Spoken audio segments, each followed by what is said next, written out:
Here we go.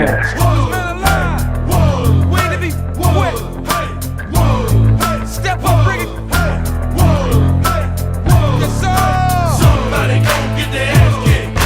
Somebody gon' get their wig split. Somebody gon' get their ass kicked. Somebody gon' get their wig split. This is Bob the Beast Sap, and you're listening to Ramsey on Word on the Street. I'm on the street, baby. Word. Hell yeah. Thanks a lot, Bob Sapp, dude. You better, I hope Bob Sapp is saving his money, because otherwise he is going to be on the street. But we love him. He was a good guest. It was a good time. But we've only had him on the show once. We are going to break the record tonight. Once again, we have special guests lined up on the Word on the Street podcast. He is none other than returning guest, former Ultimate, well, he's still the Ultimate Fighter champion, season 17. He's a Team Sonnen alumnus fighter. He's now, of course, an undefeated UFC fighter in the welterweight division. He's making his 5th appearance on the show. I can't believe it. He is Kelvin Gastelum. Kelvin, what's up? Yeah. How you doing, man? Welcome back. You've done it, man. What's up, fellas? How's everybody doing? We're good. What about, let's see real quick, also on with us, none other than the living legend himself, Coach Jamie Huey. Coach, how are you, man?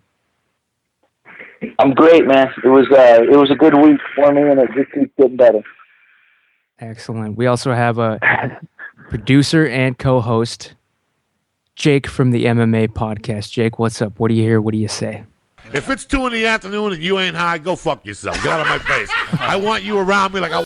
What's going on? Follow us at the MMA podcast. We do it Wednesday nights. As always, it's an honor being on. Kelvin, it's awesome having you. Coach, as always. Ramsey's Alan. Let's do this thing. Hell yeah. And Alan, welcome. Feel free to, open mic forum as always here on the show. But we'll get right to it, man. We'll get right to it. Let's catch up with the coach and with Mr. Kelvin Gastelum. Kelvin, you just basically had a giant war, a fight with Rick Story. It was the most nervous I've been in a long time since Saturday, but I'll get into that. That fight, man, it's been a while now. You've had a chance to kind of have you watched the fight? Oh, multiple times. Multiple times. What's your how'd you feel about it, man? Like were you like, oh man, I that one almost didn't happen for me, or are you pretty confident coming out of it? Being right there, right then and there, I didn't really know, but looking at the fight now, it's like I clearly won the fight. So. Oh yeah. Yeah. Oh yeah, definitely. Yeah, there wasn't any doubt in my mind. It was impressive, actually, how far along your striking is coming. I'm sure you've heard the actual commentary that went down. That was Rogan and Goldie, man. They were noticing too, man. That's got to feel good. Yeah. They're giving some props. Felt good. Yeah. The jab, man. The jab was definitely great. I was like, huh, that must be some Coach Huey influence shit, at least a little bit, right? Coach, man, you saw his fight, I'm assuming. What did you think about KG's? Well, first I want to give credit. Leon, what's that? Be honest, Coach. No, I'll always be honest, champ. You know me. No, I want to give maybe Kelvin an opportunity. I was in Brazil, so I didn't get to work with Kelvin for this fight. We talked a little bit about it prior to when he took it, but his jab, exactly like you said, Rams. His jab was beautiful. He was throwing straight punches. So I don't know, Kelvin, who the boxing guy you were working with, Tony something. What? Maybe you can give us a little background on him. Tony Cabello. Okay. Tony Cabello, yeah, he's one of Johnny's coaches. Worked with him for a little bit while I was up in Dallas training. He's pretty good. Nice. Yeah, Yes. he definitely. Your jab was money, man. That jab was. I was impressed watching it. I mean, I was excited, a little nervous, because I do know Rick's story. Not real personal, but I mean, I've met Rick. He's a local guy from here in the area. He used to train with a guy that I worked with for several fights. And I know Rick is a gamer, man, and I know Kelvin was really stepping up the competition when he decided to take that fight with Rick. But and that was a good Rick story. The only thing with Rick is he gets a little wild, kind of he gets wide on his shots. So that's why those jabs and straight punches, man. If you're driving from point A to point B, the fastest way between direction is a straight line. So Kelvin definitely had a good game plan going into it, man. So congratulations. Rick's story is a tough fight, man, for anybody. So that was definitely a good win, and it's fun to watch Kelvin move up in the rankings after something like that. I was standing up and shaking, man. I was like, I didn't think that biting your nails was like a real thing. I was doing it, man. Ramses, try being in the building watching it, and that's even more nerve wracking. Oh, that's right. It was like, man, that I can't even describe. Like my heart was about to come out of my chest. So, Alan, you were there, man. You did pay your money. You sat there live, dude. That was great. Awesome, guys. Yeah, I got to, definitely always fun getting to go watch Kelvin fight him, Chael, anybody on the team. So yeah, that Thank you, guys, man. Yeah, Kelvin, you all right, Rick's story. Then now that it's over, can you tell us if you asked? Did you? I mean, of course, what I heard was that you asked for that fight. Was that, now that it's all over, you can tell us, was that because you knew you could beat him, or was it like something personal against this guy? No, nothing personal. It's just I knew. I can see his weaknesses and stuff, and I just kind of knew I could beat him. Yeah. But nothing personal. Actually, he's actually a really cool guy. I just knew that I could beat him. He's a good name, and I got exactly what I wanted out of this fight, which was move up in the rankings and get a good win, and put me on the map. And sure enough, that's exactly what happened. Yeah, man, you're closing it now. What, I think you're ranked officially 13 or 14, 13 probably is what I remember. 13 is what I was told. Yeah. Yeah, that's crazy. That's awesome, man. It's really short time to actually be. I mean, you're gonna hit the top 10 in your next fight, I'm guessing, dude. But Jake actually had a question relating to that, I believe. Jake, you're on with Kelvin Gastelum, undefeated UFC fighter. Yeah, actually, I was gonna ask. Once again, Kelvin, thanks for coming on. Obviously, currently, the welterweight division is pretty clogged up. You have Woodley who wants a shot. He might fight Rory soon. Lawler versus Ellenberger is gonna go down soon. We don't know when Condit's coming back. Lombard, we don't know who he's getting soon. So it's probably safe to say the next few months, you aren't gonna get offered a title shot. But I really think you'll probably get a ranked guy next, and you might be as little as 2 or 3 fights away. Say you were theoretically offered a title shot today, would you be ready for it, or do you sort of want to get a few fights under your belt before you go up on that huge stage? Well, I'm going to tell you something. Coach Jamie Huey told me, actually, that was told to him by our great leader, Chael Sonnen. You don't go when you're ready. You go when it's. What was it? You don't go when you're ready. You go when it's your turn. Absolutely. I like that. Something like that, Coach. That's exactly it. Yep. No, awesome. Yeah, and sort of. Yeah. No, go ahead. I was just gonna follow up. You have Mike Pyle, Jake Shields, Dong Young Kim, Tarek Safadine, who just pulled out of his fight with Jake Ellenberger, ranked in front of you. Do any of those names stand out? Is there anyone you want next at welterweight?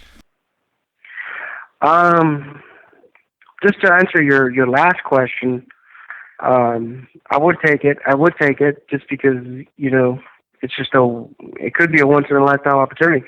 But anyways, any one of those guys, they're just one's just as tough as the other. It doesn't really make a difference to me. They're all tough. They're all going to be tough from here on out. Not that they weren't before, but just like, I'm ranked 13, and man, nobody's going to be an easy fight from now on. So I just got to be ready for whoever. True. And final question before I throw it back over to Ramses. I keep on hearing your name mentioned in the same sentence as these up and coming welterweights, Gunnar Nelson and Brandon Thatch. What do you think about their games if you've seen their fights, and would a match against either one of those guys interest you? Gunnar Nelson and who? And Brandon Thatch. Right. Man, both guys are tough. They're both up and comers, like you said. Same answer. I'd be ready for whoever, man. I mean. Yeah, I love that attitude. Man, I hate to give you that answer. I just don't know. It just, yeah. I'll fight whoever. I don't have anybody in mind right now. Everybody to me right now is just as tough as the other guy. So I'll be ready to take on anybody. Hell yeah. No, awesome, man. Just for the audience here, where you and Coach Kelvin and Coach Jamie Huey, where are you guys right now? Like, what are you guys up to right now? Are you guys in the hometowns? What's going on here? Well, you go ahead. I'll go. Yeah, okay. I'm currently up here in Portland, Oregon. Leaving for Las Vegas Thursday. Be down in Las Vegas for a month or two. So anybody that is down in the Las Vegas area that wants to get a hold of me, I'm on Twitter, obviously available for privates or whatnot. So that currently in Oregon, where it's raining and cold, but headed to sunny Las Vegas. So I'm excited about that. Nice. Kelvin, where are you at right now, man? What's going on? They have you traveling like nonstop, it seems. Yeah, I just got back from Guadalajara, Mexico. Hell yeah. They have me. Hello? Yep. Oh. Still on. Yeah, they had me promoting the UFC Network channel down in Mexico. Yeah, how is that? They launched. Man? You're like the chosen they one launched for this, Mexico.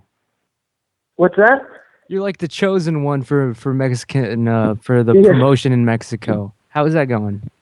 No, yeah, they just launched this new UFC Network channel, and it's a 24/7 UFC channel, and we don't have it in the U.S. or anywhere else in the world. Nobody has it except Latin America. All of Latin America has it, and it's a 24/7 UFC channel. They get the pay-per-views for free, and all the Ultimate Fighter fights, and all the Ultimate Fighter episodes, and just all the fights, and for free. Oh, I gotta move now, man. It's over. Yeah, I know. And that's in all of Latin America. So they had me down. They've taken me down to Mexico City, and now Guadalajara. They're just hitting that Mexican market pretty hard, Yep.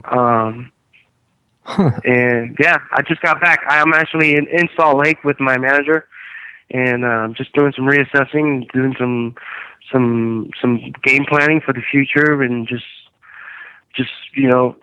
trying to see what the next step is for myself. Yeah. Did they Well, first I gotta ask, man. You were in Guadalajara. I was trying to push you, trying to get you to try the shrimp cocktail because for some reason the shrimp tastes better in Mexico. Yeah. Did you get a chance to actually enjoy some? I didn't get, man. I didn't get a chance to try out a shrimp cocktail, but I did have some tacos, which were pretty damn good. Hell yeah. That brings me. I'm reminded a little bit. Of course, I got to bring it up. You know, what happened with the since we're on the topic of food. The weigh-ins, man. You scared us all to Right. death there. You almost missed it, I'm guessing, or maybe it was a mistake, like Johnny Hendricks claimed, where the scale was off or something. Can you clarify a Right. little bit about what went down, if you could, and how much misery were you in, dude? Man, I was pretty bad, man. That was I don't ever want to go through that again. It was pretty bad. You know, I was doing all the right things. I was eating right, and about two weeks out from the fight, I just kind of hit a wall. My body just hit a wall. My weight wouldn't go down. You know, I tried everything. I tried lowering my calories even more, and just kind of, you know, I was eating good, but my body just kind of hit a wall. And then, You think it's and then, what's that? do you think it's because, like, now that you're training pretty much full time, you think you're just building a lot of mass up, or like muscle mass, or No, was it no, like, no. did you Well, need the Dolce, like? no. I think I just had less time of preparation for this fight, and because I had gone to Mexico City and then came back, and that kind of and I was there for a whole week, so I really had like a, man, I don't know, like 5.5 weeks of training. Yeah. And which is not a lot of time of preparation for a fight. So I mean, I don't know. I'm not putting any excuses. My body just hit a wall, and my weight wouldn't go down for some reason. So Yeah, no, that's I mean, you know, my body just got stuck at one weight, and I tried everything, and then I water loaded a week out, just like I do, and just like I do every fight. You know, I drink 2 to 3 gallons a day of water, and cut it out on Thursday, and you know, dehydrate the rest of the weight. And usually it's about 15, 16, 17 pounds of water weight. But this time I was about 25 pounds out on fight week, so it was not good. Damn, man. I think Alan was gonna say something. Yeah, just maybe probably a lot of the traveling and like the irregularities in like your schedule, and it being like a short time probably, you know, attribute to some of that. Especially like your body, like if you go through changes or anything like that and you get stressed out, like Right. it does make it harder overall to start cutting weight and everything. So definitely, you know, we understand that. Well, you did make it though. Right, yeah. Yeah, I mean, I'm not putting any excuses. You know, I mean, it's totally up on me. And shoot, I promise you guys, it'll never happen again. I don't ever want to go through that again. Yeah. That was painful. Really, extremely painful. Yeah, like when you say it's painful, like, is it like you're just like dizzy and like delusional or nauseous, or is it like you can actually feel your insides cramping up? Like just dried out organs, like, is it that? Yeah, pretty much. You know, I mean, I was just dried, and my organs were, I don't know. Yeah, it's swelling. not something I want to. It's not something I want to remember. But yeah, it was crazy. I actually made weight by taking a poo. the oldest trick in the book. Hey, I'm not even lying. that works. Yeah. I lost a pound whenever I went to New York for doing that. Just letting it go. There you go. Yeah, I got stuck on a plane during a weight cut, and it got stuck at an airport because my plane got diverted. So I had to go like an extra 12 hours without being able to complete like the water load. So I definitely man. feel your pain. No, that's Yeah, awesome. man. And then, yeah, man. I mean, Johnny Hendricks made the weight for the second time he tried. He made weight, and there was like 3 minutes left until the time was up, and I was in the bathroom taking a crap. Hell yeah, man. Yeah, he was running his ass off on the treadmill, man. He should have been in the stall next to you, man. Yeah, right. And once I got done doing the business in the toilet, I knew it in my heart right away. You knew you made the I made yeah.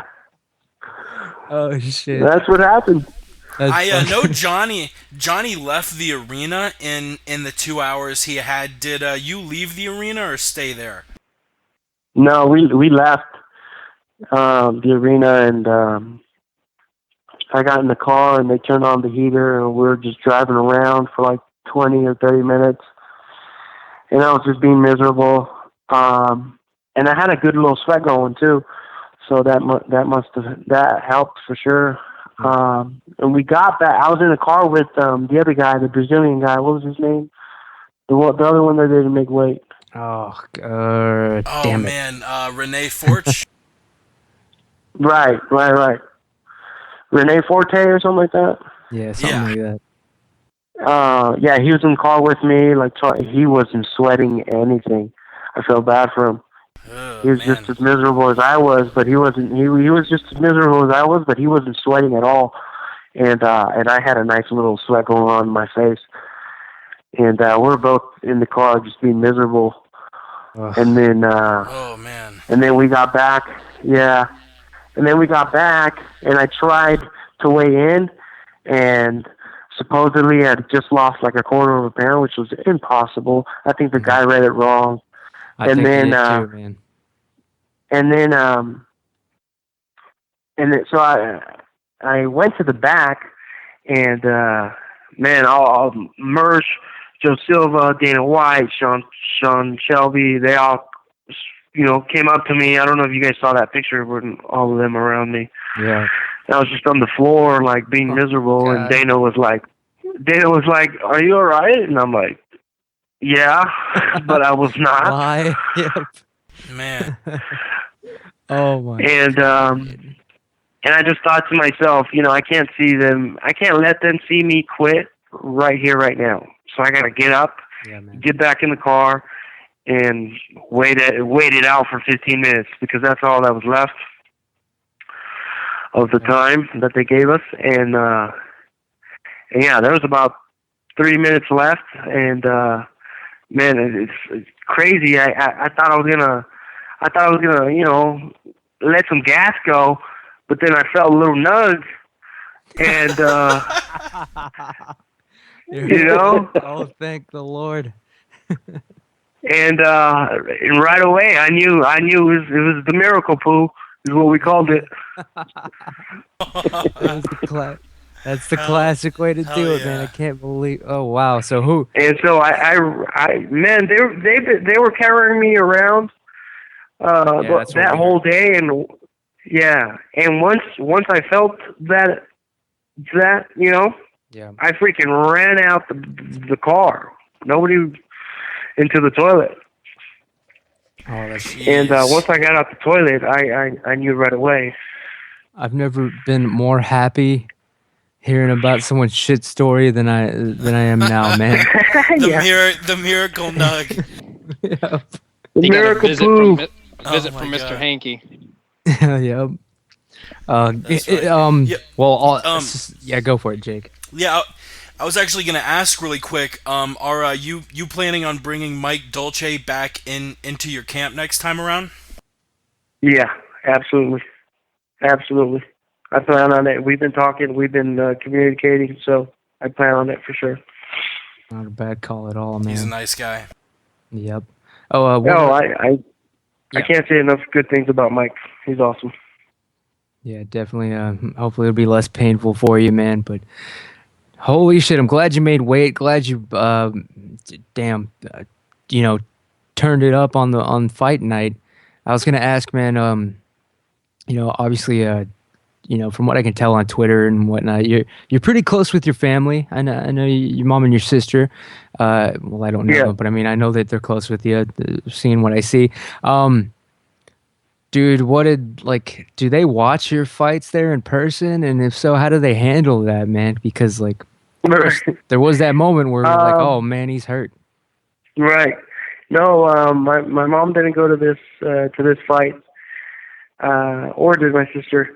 They all kind of just my whole family in Yuma. They kind of just get together at this pub down in Yuma, and they all get together, and they just a bunch of people come and they come and watch with them as well, and it's kind of cool. They all get together and watch it. Are they a mess though, or are they just like, oh yeah, he's getting punched, whatever, this is great? Nah, everybody's like crazy. Like the stories that they've told me, like my aunts are all with their freaking rosaries, like praying while the fight's going on, and like. Oh yep. That's how my mom would be, man. My parents, dude, both of them. They were just freaking out, having little panic attacks. At a bar. Yeah. They're at a bar with the rosary. That's good. Yeah, with the rosary in the bar. That's badass. Yeah.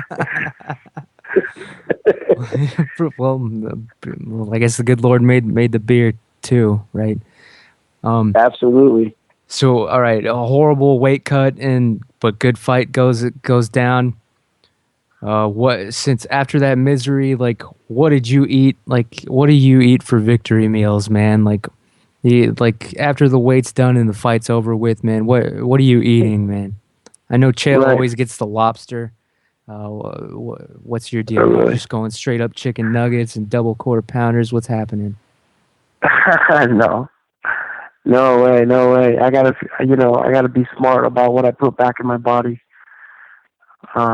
Even right after the fight, you don't have a little something like a reward or something, like a big ass steak or. Right. What did I have? No, my thing is like sweets. I had what did I have that night? I had like a cinnamon roll and a Reese's cup. Oh, man. But that was late at night. I had already eaten what I was supposed to eat and ate well and hydrated back and all that stuff. Damn. Was this at Denny's? What's that? Kel, was that at Denny's? What's that? He's asking if it was at Denny's. Was it at Denny's? Oh, you know it. The next morning I was at Denny's across the street. Yeah, that was at walking distance. Yeah, there was one right across the street from the hotel we stayed at. Hey man. Yeah, that's my morning. Yeah, every morning of every fight, that's my ritual. Even before I got in the UFC, is I go to Denny's and I have a big breakfast. Oh hell yeah! With some chocolate milk. That's what I'm talking about. See, the Denny's. I haven't been there in a while, but I actually did like their damn wings, man. I think they got the wing sauce down. At least the ones that I used to live by. Really? And of course, I'm a wing guy too, so I'm gonna have to check that out. It's not as bad as you like. It's not bad at all. It's delicious, but you wouldn't figure that Denny's had badass wing sauce, but they do, man. That's crazy. And I'm sorry for torturing you, Kelvin. I guess you're keeping the diet going just all full time now. That's crazy discipline, dude. We might have lost him there. Kelvin, you still there? It's breaking up a little bit. Coach, how about you? Sorry, guys. Sorry. Oh, yep. Oh, I'm cool. here. Yeah, we got you back. Man. Yeah, sorry about that. My cheek pressed the mute button. I didn't know it. Whatever. Oh, what the heck? All right, man, you got to move to Metro. Yeah. Do you what I was saying? I was going on about the Denny's wings. I was just torching you. But yeah, you're maintaining the diet pretty much 24/7 now.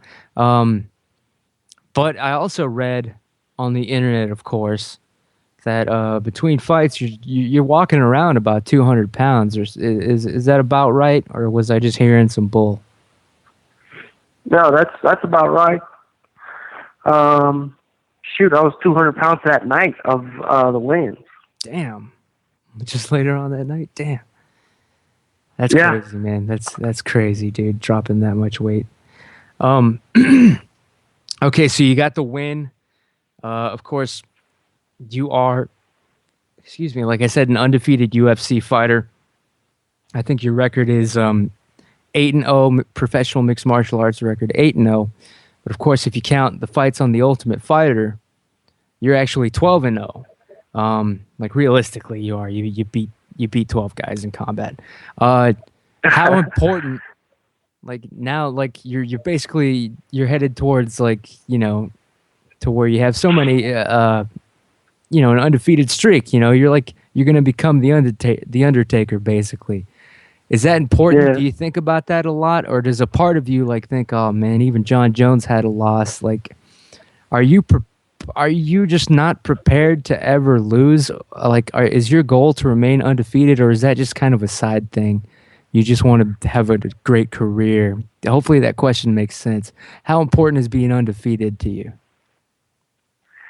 Man, that's a good question because I don't know. I don't want to lose at all, but losses happen, and I don't ever like to think about losing.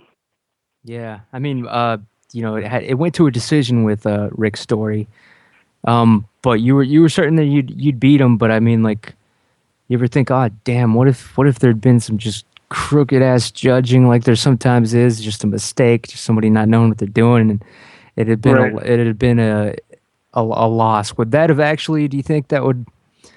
You think that would destroy you mentally, or would you just be like, it was bullshit decision at least?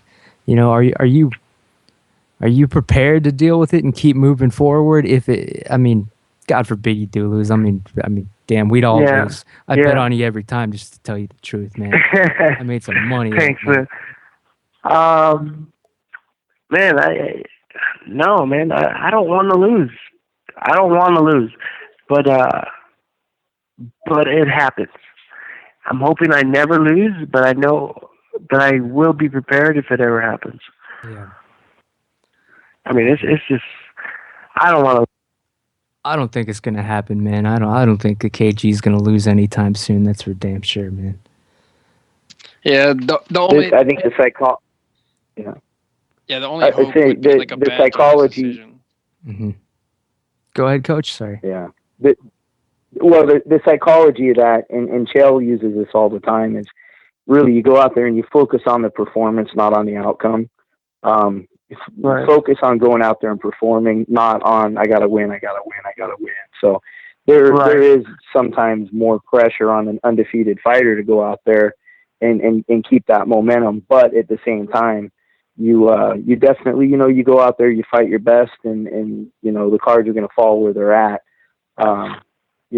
So I think that definitely Kelvin's looking at it from the right context. Hell yeah, Right. man. Yeah.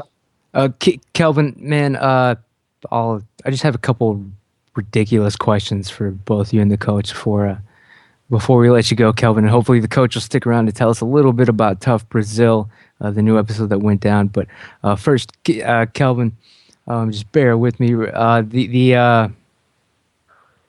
I got to know, speaking of, winning and losing, but there's also, there's the occasional draw. And I was just going to ask both of you if you guys saw the draw that went down this weekend. I know you've actually trained and taken a couple. You're familiar with the 10th Planet system, Kelvin. I believe you're even belted under it in a roundabout way. Maybe you could clear that up. Yeah. But Eddie Bravo fought Hoyler Gracie in a jiu-jitsu match. Did you, Kelvin? Did you get a chance to see that fight? Well, the match. Yeah.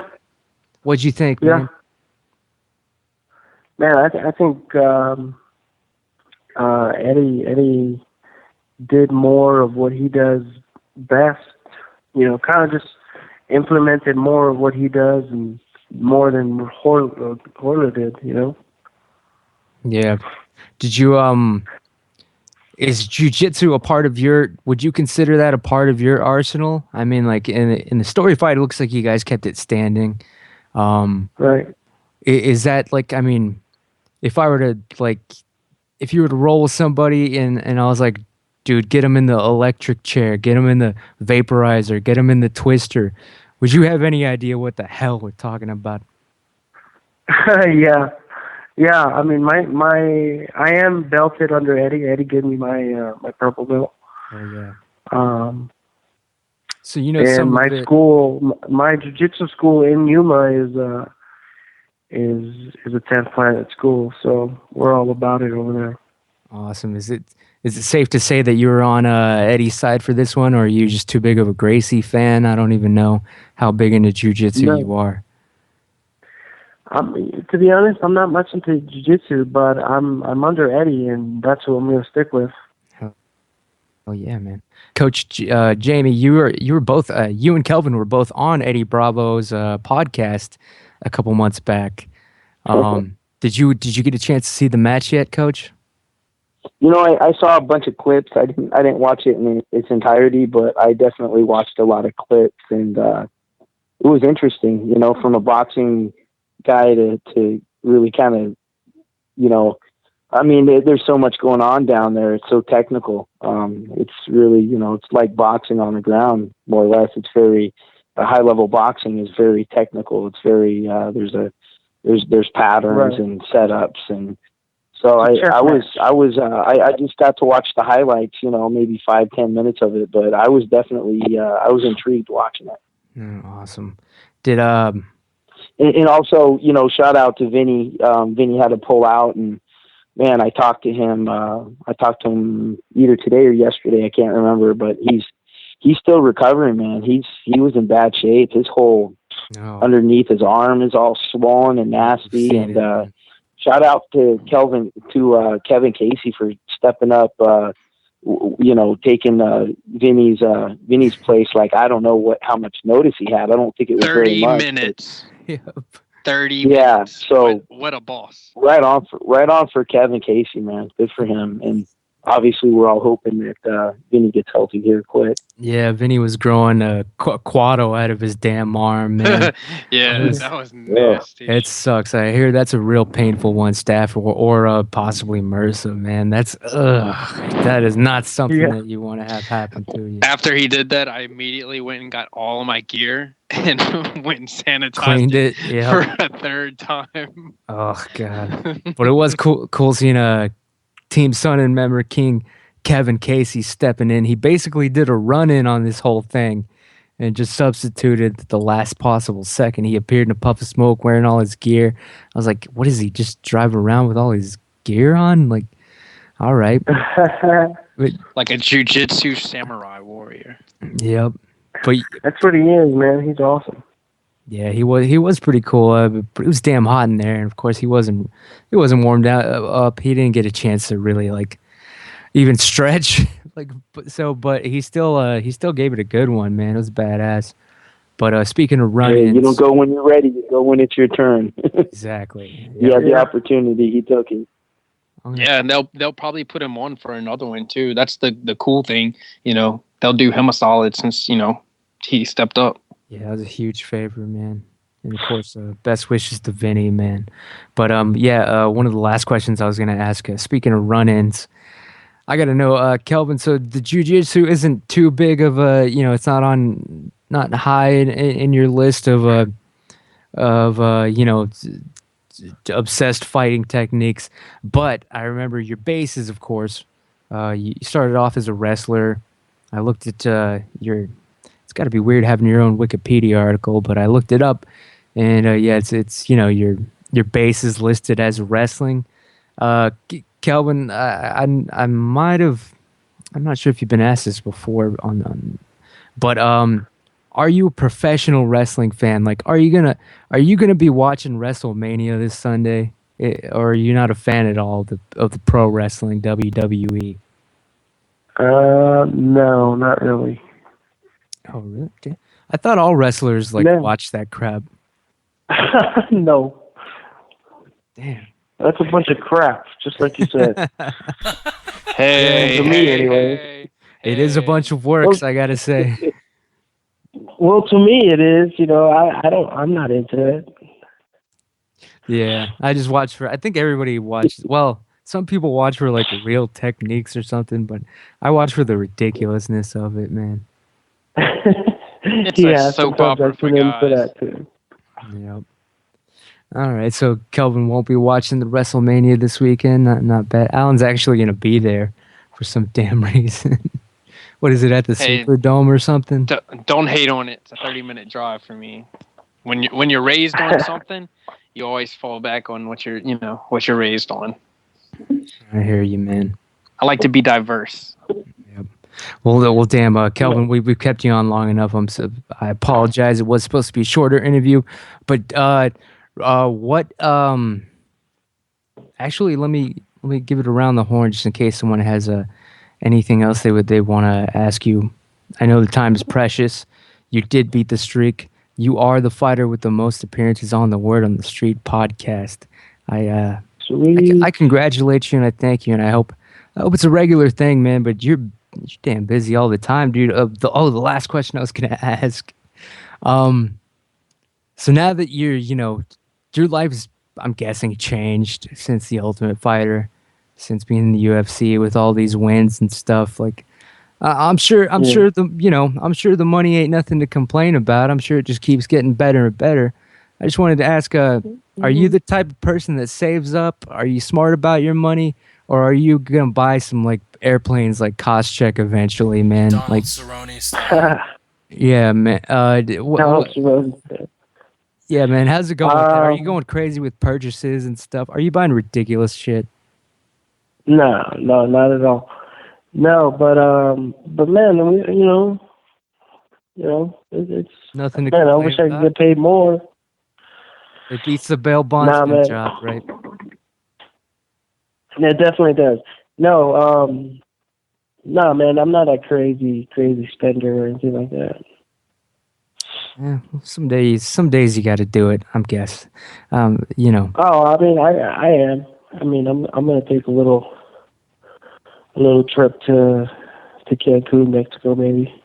Yeah, I was also gonna ask both of you, Coach Jamie and Kelvin. But Kelvin, before we let you go, yeah, have you had a vacation since the Ultimate Fighter? Is this the first time that you're actually gonna take a break and treat yourself? Like, I mean, I've taken a break.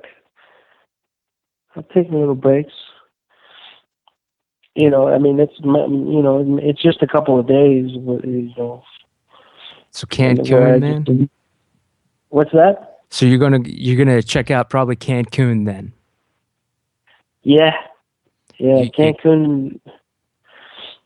You gotta have the shrimp cocktail in Cancun. At least do me that No, one. I will. You gotta eat one just I for will me. have a little man. bit of everything. Hell yeah. I will have a little bit. Well, I'm gonna tweet it out and I'm gonna tag you in it then. Hell yeah, man. The seafood, the shrimp. Definitely make it happen, dude. Just for me. Even if you order it and then don't even eat it and just throw it away. Just make me believe, man. Yeah. Cause I can't be there. No, I mean this will wish. be the first time I do something like this in a while. This will be the first time ever going to Cancun and taking a trip like this. So Yeah. I'm gonna enjoy myself, spoil myself. You're officially a self-made man, dude. I congratulate Yeah. you, man. And a young Thank you very age much, too. man. That's nuts, man. Damn. We are proud of you, dude, as always. And I can't Thank you, thank man. you enough Thank for you. coming on. Real quick, to anybody, before we let them go, to anybody have any last burning questions or anything they wanted to ask or say to Mr. Gastelum before he concludes his appearance? Yeah, really quickly, I just want to say, Kelvin, I got a chance to meet you at 167 in Vegas. You were honestly one of the nicest people there. Thanks for being you. And that fight against Rick Story, dude, Rick Story is a damn brick. In my eyes, he's the only person with a legit win against the champion, Johnny Hendricks. And nothing but big things, baby. Thank you very much, man. I really appreciate it. Hell yeah, man. We appreciate you always coming on, dude. And we will let you go. Just on Twitter, though, I noticed it looked like Elena was our friend Elena was trying to call in to say hello. I honestly didn't see the call come through. I need to update my Skype or something. I don't know. But Elena sends her love to you, Kelvin. And obviously we all do, man. I can't wait to bet on your next fight. Make even more money off of you. Thanks, man. No, I mean it's always a pleasure to be here, man. I enjoy talking to you guys.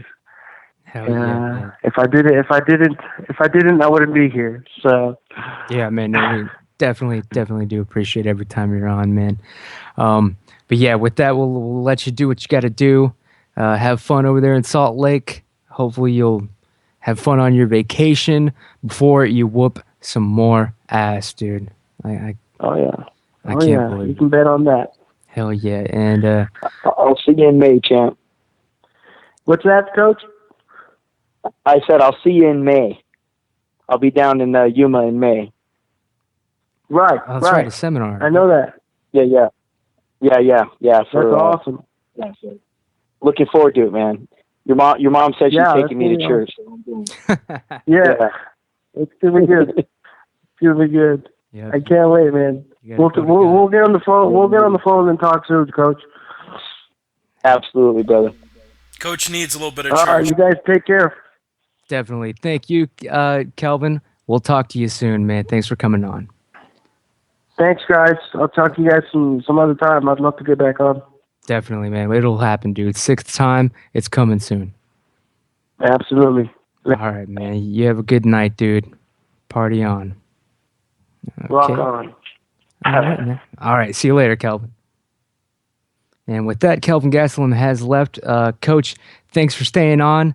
Yeah, I was going to ask you, man, did you ever have you taken a break and a vacation since The Ultimate Fighter season 17? Man, I feel so lucky to be able to do what I'm doing that I almost feel like it is a vacation in the sense that, you know, I just enjoy what I get to do, man. I truly am. I did spend a week after we finished filming The Ultimate Fighter in Brazil. We shot in São Paulo, which is city, more or less is the New York of South America. The last week, I actually took a week off, went to Rio, to an island called Ilha Grande. And this place was just completely amazing, man. No cars, no motorcycles, just beach community. And so I was there for a week. That was definitely felt like a vacation. But, you know, I mean, I even when I'm working, man, I can't complain because, like I said, I really enjoy doing this stuff and the relationships and the friendships and everything that I get the honor to be a part of these guys' dreams and everything. So, yeah, man, it's always a vacation. It's always work, but it's always a vacation. Yeah.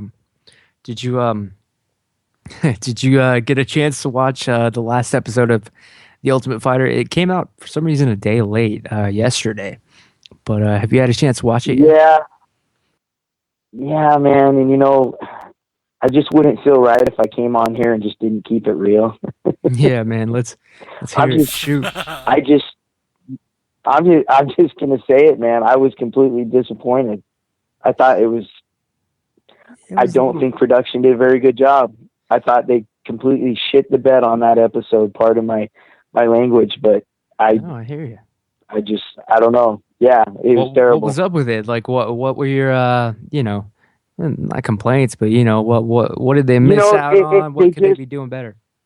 They just threw too much stuff. I know there's a lot of stuff to carry. I get it, but obviously the introduction of the assistant coaches, Hortensia and Isabel, that kind of got thrown in there.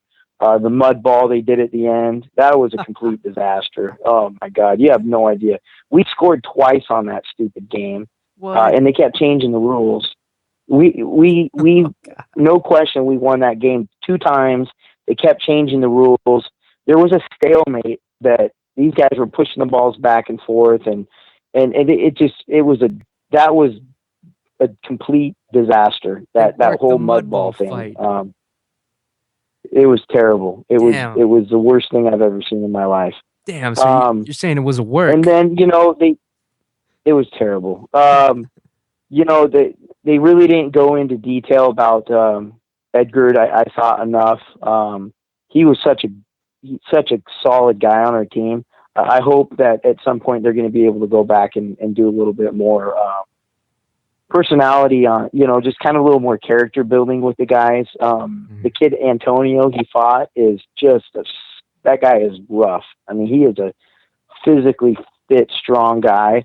And Edgar had 40 something amateur boxing matches, and Edgar is one of these guys where usually you can hit the guy with a handful of gravel from 2 feet when you throw it at him, because he's so slippery. He's always moving his head. But me and Clayton were talking about this today, man. He went out there and he stepped right over to the guy's right hand, and Antonio threw it with every tension he had at taking his head off, and it landed. And it was unfortunate you didn't get to see Edgar's his ability.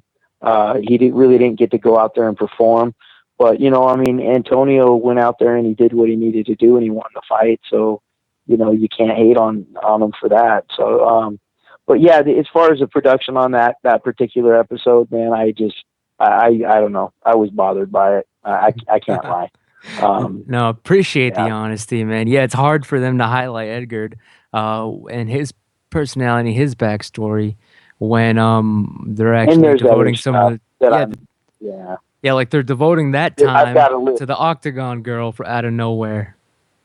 Yeah, then the Octagon Girls was in. I mean, there's 10 things right now that I would like to say, but because of the way that the rest of the season goes on, I'm not able to say, so I'm not going to. Exactly. But I was thoroughly disappointed. No, I hear you, man. Hopefully the next one's a good bombshell. What's up, Jake? What was the deal with them dubbing over Chael in this one? I mean, they've even noticed. They've got to figure. Yeah, it's a Brazilian show, but a lot of Americans are gonna watch it. I mean, damn, they just dubbed over Chael every scene. Yep. I mean, Coach. I get what you're saying. You've got to fill the episode. You've got to make it entertaining. The fight was super short, so obviously you've got to find other stuff. But man, this is something I really want to watch, and I was having a hard time watching it. I completely agree. There's like I think I've made this point before. The Ultimate Fighter we did in Las Vegas peaked at like 1.6, 1.7 million viewers. We opened up, and I don't know what the numbers are from the last show, but we opened up this season at 12 million viewers. So it's a huge market down in Brazil. But those first couple weeks we were down there, man, we were constantly fighting with production about everything. We couldn't get shirts that fit. They wouldn't let us talk to the fighters back and forth in English. Like we had to. You saw it with Hortensia and Chael talking, where Chael was basically speaking to her in English, and then she would answer back in Portuguese. Yeah, and, that's not realistic. Yeah. Yeah, Chael doesn't speak. Come on, he doesn't speak Portuguese. None of us do. He's just staring at her like, what? Yeah, and then the interpreter said, I understand that you're trying to market the show to a Portuguese audience. I get that, but man, this is Fight Pass. This is people jumped on Fight Pass for this because 17 was such a good season. They want to be entertained. They want to, and it just. I don't know, man. I just feel like if they were throwing darts, they completely missed the target this particular episode. I hope it gets better. I'm sure it will, and I know it will. I believe the next episode will be the one that everybody's kind of waiting for, the one that's been in the press. The Brazilian brawl, perhaps. But yeah, and like I said, man, there was an adversarial relationship with us in production. The first couple weeks we were there, there was a lot of tension, frustration, and that changes. but it was definitely tense down there. We just kind of felt like we were working against everybody. Everybody was working against us, and the only guys that we really had was were ourselves at that point. And that obviously that changed at some point. It started to shift, and I'm hoping that they capture that. But yeah, man, that's as honest as I can be about episode 4. No, I appreciate the honesty, man. Surprised actually. Didn't expect to hear that from you, man. But I do agree, man. I've been biting my tongue off. Yeah, a lot of this show so far has been like, what the hell is going on here? And now it's like, damn, they're even changing the rules on the coaches challenges and mud balls, and what's up with these octagon girls? Like, this is like global reality pretty much won the day, it seems like, in the production argument. Yeah, I was glad Kelvin was on tonight, because I really didn't want to get too much into detail about this, because yeah, I hear you. My lips bleeding right now. Yeah, well, you're definitely not saying don't watch the show. You're just saying, no, you're absolutely giving your watch take, man. No, episode 5's going to be the one everybody's been waiting for. Hell yeah. You know, the Dana talked about 17 when Uriah did the spinning back kick, you know, and that was like the greatest knockout in the Ultimate Fighter history, and everybody wanted to obviously see what he was talking about. And this is also, I believe, 5, and I haven't seen it myself, but I believe this will be the episode that made all the papers that everybody was talking about. So I'm definitely pro show. I'm pro get Fight Pass, but you know, as far as what they, you know, the editing in episode 4, I mean, I can't say anything other than I think they completely shit the bed. I don't know what other way to explain it better than that. So it's a little jumbled thrown together. I don't know if that's just Brazilian TV or not. I don't know. Terrible. But yeah, man. Yep. I still had fun watching it though. It was a damn shame. It was basically, you know, the Team Sun and Guy Edgar. It was a flash knockout. When that happens, man, as a team, like, are you instantly just like, oh, it's no big deal, man. It's no big deal, or are you all cringing and looking at each other like, what do you say to a guy after something like that? When you said he was tip top. I mean, he was a fast guy, in and out guy, but he just got caught, man. He got rocked. Vanderlei and this Dida guy are taking credit, man. How does that feel when it happens to your team member, though? Well, you know, just like Chael said on the show, I mean, the tragedy was, you know, if Edgar would have went out there and fought a fight and lost the fight, no problem. Edgar was, he would have been happier, like you said, if he would have went out there and got beat up for, you know, however long at least but, you know, you get out there and you get hit with a shot like that and the fight's over. It's unfortunate because you don't really get a chance to really compete or show. But, you know, but that's the reality of the fight game, man. I mean, it happens just like that sometimes. And unfortunately, you know, we were on that was our story. You know, we went out there, he stepped over right into his right hand. He threw the straight right hand. He caught him, and that was the end of the fight. So, you know, again, hats off to Antonio, man. That guy is a world champion jiu-jitsu, and his stand-up is nasty too. And we knew that it was a tough fight, not just for us, but it was a tough fight for Antonio. And sometimes you go out there and you get to perform, and sometimes you get caught. We got caught, and, you know, pick up the pieces and move forward. That's all you can do. Yep. And off the top of my head, I don't remember. Next week, do you know who's fighting? It's not it's Pellegrino, isn't it? No, Pellegrino was episode 3. Yeah, I don't believe that we picked. I don't think they picked the fights for the next episode. So I think they might have, because like supposedly they won the mud challenge, and then I think I remember they did. You know what? I'm going to have to watch it again. Yeah, I'm gonna I'm gonna take the safe road here and say Yeah. I don't Yeah, he's know. got to be careful. Yeah. There's a lot of you definitely don't want to spoil as we try to tell the audience here, but of course you will get the details behind the scenes regardless. You don't need spoilers. Nobody wants the show to get ruined. So yeah, we Coaches, will avoid that. Coach has got to watch every episode and make cliff notes of things he can and can't talk about on the show. That's right, man. Yeah, But again, all the previews I are haven't saying screwed up yet, so far so good. Yeah. yeah, I did ask you about it. All the previews though are Chelsea, saying he can smell some liquor on Vanderlei's breath. That's gonna be interesting and hilarious, man. But is that pretty common? Not accusing Vanderlei of doing anything, but Coach, are a lot of these guys in the tough house, are they just boozing it up all the time when the cameras aren't on them? We're not in the house, so we really don't know. The only thing we really hear is, if the guys decide to talk about it the next day at the gym, which typically they don't because, you don't want to go tell your coach you got blasted the night before you came in to train, But, I think I think two things have happened in our season. One, we've set the bar in a high precedence. We've always made it about these guys being ultimate fighters and chasing their dream, not TV reality show stars.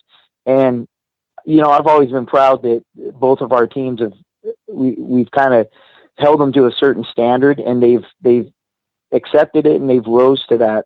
Season 17, we had solid guys that wanted to be champions. In Brazil 3, I believe we have the same type of a team. Sometimes I'm watching this show and I don't know either. I'm watching a lot of this stuff for the first time. In fact, the fights to get into the house, I didn't get to see all those because I'm back there warming up one guy as another guy's fighting. So a lot of the stuff that happens on the show and during the season, I'm kind of watching for the first time myself. Hell yeah, man. And just to wrap it up here, I do have one serious question about this whole thing. This season compared to TUF 17. Who was the bigger? Yeah, can you hear me, guys? Yeah. It sounded like you cut out for a few seconds there, at least on my end. Whoops. Well, shit. Hopefully, you guys can hear me all right. Coach, you still got me? You're still alive there? I'm here. Yeah, okay. I heard you. Yeah, I was just gonna ask. The straight up no bullshit. Of course, the word on the street. TUF 17 versus TUF Brazil. I got to know, man, who was the bigger pain in the ass rival coach, Vanderlei Silva or John Jones? I had different relationships with both of them, but not. There was no animosity. Me and John Jones kind of had a how do you explain it? We kind of joke, we kind of talk crap back and forth to each other. It was kind of a playful type of a relationship where I'd give him a hard time. He'd come out, he'd give me a hard time. We make fun of each other's shoes or whatever we felt like kind of doing that day. So I like John really from the beginning. He wasn't really a pain in the ass, man. He really came around to be a good guy, and you just kind of realized at some point, like, this guy is 24 years old and he's got a family and he's just trying to figure it out like everybody else, man. I mean, that was after he got out there and, there was incident where he crashed his car and there was some other things, but, he's 24 years old, man. I'm 40 years old and I still screw up all the time. I learn from stuff every single day and continue to try to get better. So, as far as John went, man, at some point you just realize it's like, these are just normal people. And then Vanderlei, like I said, man, for me, Vanderlei always was very respectful. If I walked past him, he'd hit me on the shoulder. Hey, coach, how are you today? And he'd walk past, or he'd always say hi. Never at one point did I ever feel disrespected by Vanderlei. And I think he kind of treated all the coaches that way. Obviously, him and Chael are like oil and water. That is the one guy that Chael never won over with his charm, and Chael wins everybody over. That is a for real 100% bitter. Like, there's just tension when those guys are in the same room, man. As far as my situation with Vanderlei, I never had a problem, and I kind of preferred it that way because I knew at some point if something did break out with Chael and Vanderlei, I mean, what am I gonna do to Vanderlei? You know what I mean? Like, Vanderlei's silver. Like, I don't fight in the UFC. This guy would murder me. But I kind of thought, all right, well, if I kind of stay on this guy's good side a little bit, then, if something does happen, he'll respect me enough where I can get in between things and try to resolve it before, somebody gets seriously injured. So, I don't know if that answers your question, but that's kind of the best assessment I can give you as far as how that went. I hear you. There was a little bit of a reckoning with Jones and just kind of playful back and forth with Vanderlei. You basically just didn't want to poke the bear or anything, and everything was cool. Vanderlei's a friendly guy, but he didn't have quite the same demeanor as John does. John's kind of he's a young guy and he's willing to joke. Vanderlei's a little bit more serious. I'm sure he's a character, to his friends and guys that are close to him, but obviously we weren't quite on that level. No, I hear you, man. And Coach, the last question before we let you go, and thank you for your time once again, as always. I believe Jake's got one for you, man. Jake, man, close out the coach for us. He's got places to be, money to make, that paper. You know what I'm saying? It's actually funny you lead into me talking about that paper, because the question I have for Coach Huey, the UFC recently valued at $3.5 billion. Coach Huey, if all of a sudden you found yourself with $3.5 billion in the bank account, what is the very first purchase you make? Are you buying a Lambo? Are you buying property in Costa Rica? You getting a yacht? What are you doing? Oh, jeez. It's the classic lottery question. $3.5 billion. Yeah. I don't know, man. I would really like to think that I would do a lot of good with it. I'm not I've really downsized in the last year. I've had a couple classic cars and a boat and a big house and all that stuff. And I've kind of downsized from a lot of things, man. And I've kind of realized that the things that I worked so hard for when I was younger really don't have the same value as I thought they would. The last year's been kind of really, it's kind of an opportunity for me to kind of reflect on some things. So, with that type of money, man, I really would like to think that I'd be able to go out there and do a lot of good with it. As far as buying things, you take care of some people that are close to you and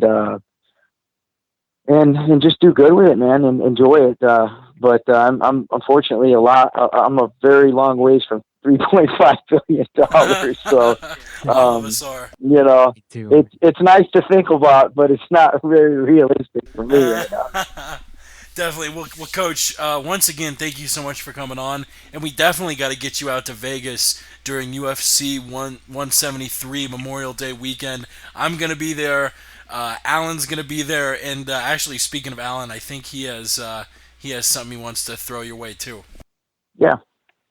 Yeah. Any word on Liz? Liz yes, McCarthy. Thank you for asking that. Yeah, there's actually we have something brewing currently. We're just trying to. She's got a contract, but we're kind of maybe I better hold off on give it a week before I announce anything. But there is definitely something happening. So yeah, Liz McCarthy will be back soon, and a good opponent. This will be something exciting for everybody. So sorry I can't say more, but absolutely something is on the table. We're just waiting to get everything confirmed before we can actually make a formal announcement on it. That's awesome. That is great news, man. Yeah, of course, Liz McCarthy, female fighter. MMA fighter up and coming, working with Coach Huey. Good to see. Hopefully, but get her back on the show if there's news to announce, dude. Absolutely. Hopefully it Yeah. happens a little bit here, man. Yeah, definitely. Work it out and let us know the second you know something that you can actually, reveal for damn sure. And I also want to give a shout out everybody out there in Yuma, Arizona at the Tetsu Gym. I'm doing a seminar May 2nd. I tweeted out the flyer. I don't know if you got a chance to see it, but I definitely kept the word on the street. Did you see that? I saw it. It had the logo on it. I was like, holy shit. Yeah, I did retweet Absolutely, that too, man. man. I was blown away, man. That's awesome. Yeah, we got to. No, Yeah, we thank got to, you. Holy continue shit. to grow this podcast, man. So, May 2nd, I'll be out there in Yuma, Arizona. I'm excited to go out there and, obviously Kelvin and everybody out there, man. I've never been to Yuma, so it'd be fun. Yep, you're gonna see where the Kelvin hangs out. He probably knows the best places to eat or whatnot. Definitely awesome. Thank you so much. This show is your show. It's ours too. I mean, damn, I'm just glad you make the time for it every time you do for yourself up, man. But I know it's busy, so I appreciate it that much more any time that you're on, man. Definitely. Always enjoying it, man. And in fact, I'll be in Vegas next weekend, so we'll do it from Vegas. Hell yeah, man. We'll talk and we'll catch up. We'll get the plan going. Last thing, of course, as always, where can people talk to you, find you, inquire about you, stalk you? What's happening? What's the word on the street? www.coachjamiehuey.com. My Twitter is @CoachJamieHuey. I actually have an Instagram. I don't know if a lot of people knew that. I never really plug it, but I've got some cool pictures on there that are pretty exclusive to, some of the experiences on TUF that haven't really been seen behind the scenes stuff. So, excuse me, you can follow me on Instagram @CoachJamieHuey. And then obviously I have to approve you to get on there, but I check it regularly. So, and other than that, Twitter. I'll be down in Las Vegas. Anybody wants to get together, definitely send me a direct message on Twitter. And love to catch up down in sunny Las Vegas. I'm packing my shorts right now. I'm excited. Lucky, man, lucky. I gotta work the grind, the 9 to 5 office, man. But I envy you guys, man, definitely. And I will live vicariously through you gentlemen, dude. You and Kelvin and everyone else, man. I love it, dude. Coach, definitely get some sleep, get some rest, take it easy for once. Thank you, Ramses. You're back. It's been good times. Always, Jake and Alan. Yep. Hell yeah, dude. Thanks, Coach. Yep, Coach, we'll talk to you next time, right, man. And thank you very much, man. You have a good night, dude. Yep. Okay. Later. All right. There he goes, Coach Jamie, the living legend Huey from Team Sunnin, coaching various MMA fighters, doing his thing, mainly boxing, but who knows what else, man. I heard he has a knife now. Anyway, Jake and Alan, we're left with you two guys. Great gentleman yourself. Thank you guys so much for your time here. I wanted to get your quick takes. I guess we should. Those are great time talking to Kelvin and Coach, but I like to at least cover a little bit of MMA news as well before we get the hell out of here, people. Of course, I did want to ask you guys what you thought of the Eddie Bravo versus Royler Gracie Jiu-Jitsu match, which to me was the biggest thing that went down this weekend, man. I was holding my breath. I was watching that shit. He was vaporizing this guy. He was electrocuting him left and right. The old man, Gracie, would not tap. It was impressive. But were you guys big on this too, or was it just my nerd ass that was watching this? What's the deal? Either one of you. Doesn't matter. Open mic, guys. Open mic. Go ahead, Alan.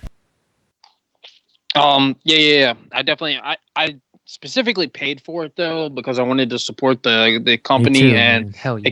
especially Vinny. I mean, I go back and watch Vinny's jiu-jitsu matches. He as of late, he hasn't done that great in MMA, and it's just been a string of bad luck really because the guy's really talented.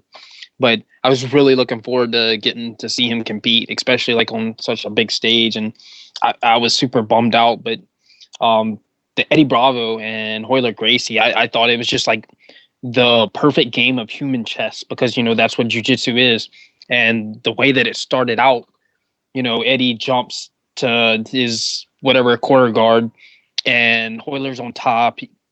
He gets the head and the arm, and latches on, and he's trying to pass his guard, trying to move that knee up, and you look at the look on Hoyler's face, and he's so confident, like he thinks that he's in control. And the second that Eddie switches and freaking sweeps him. From that point on, man, it just changed. It was like desperation mode for Royler. Like he's just trying to survive the next 15 minutes, and I just thought it was crazy. It was so suspenseful. Even though you saw that Eddie was in control, it was just really suspenseful watching. The crowd, like how they were reacting every time Eddie got a sweep or took top position, and whenever he got Royler into different moves, I think it's really great for the sport of jiu-jitsu. Practicing it myself,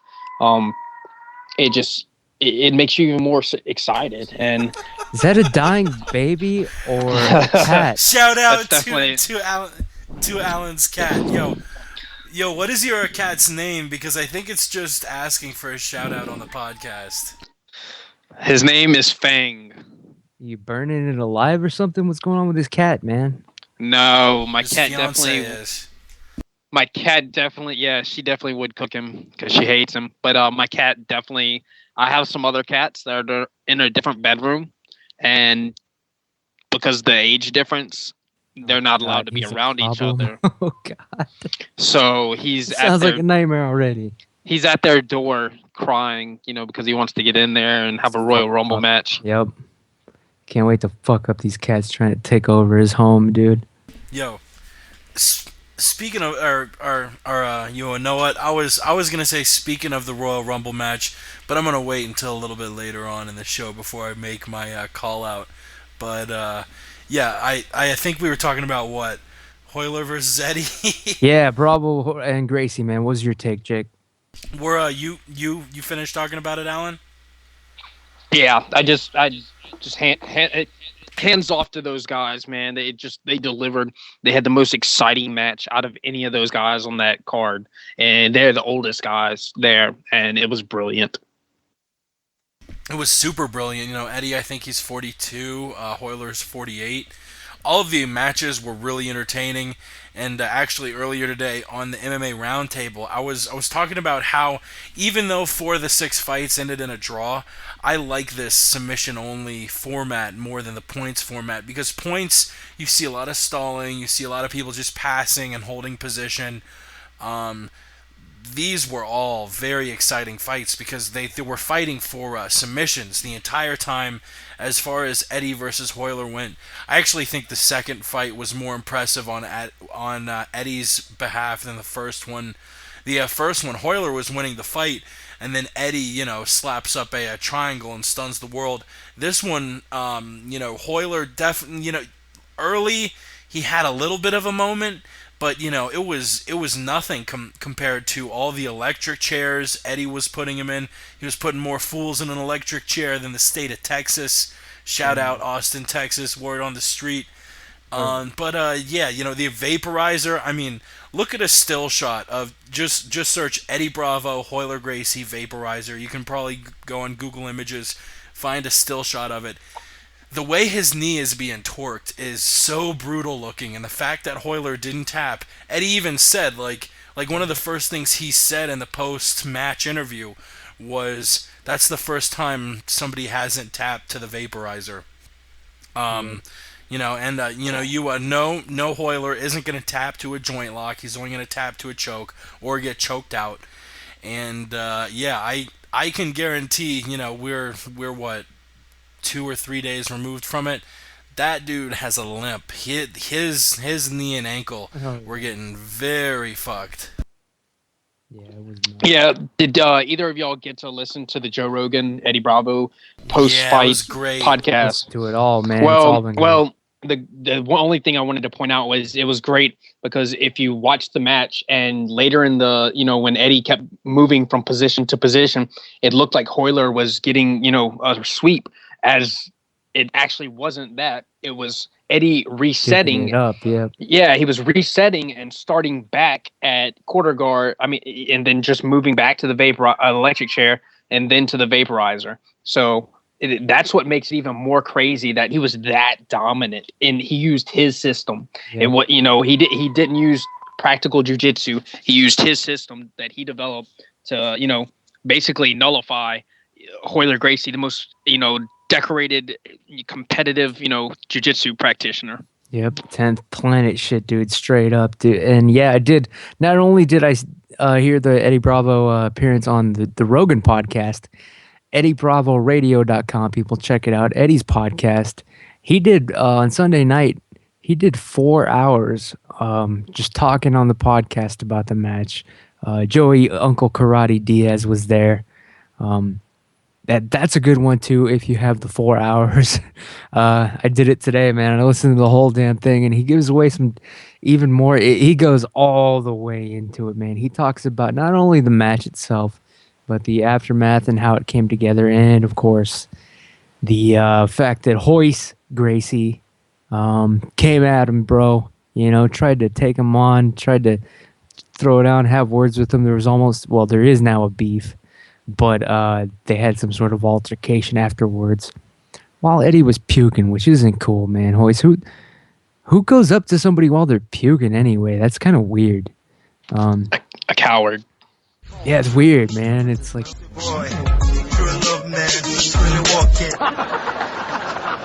Yep, he's a dandy. He's a real fancy boy.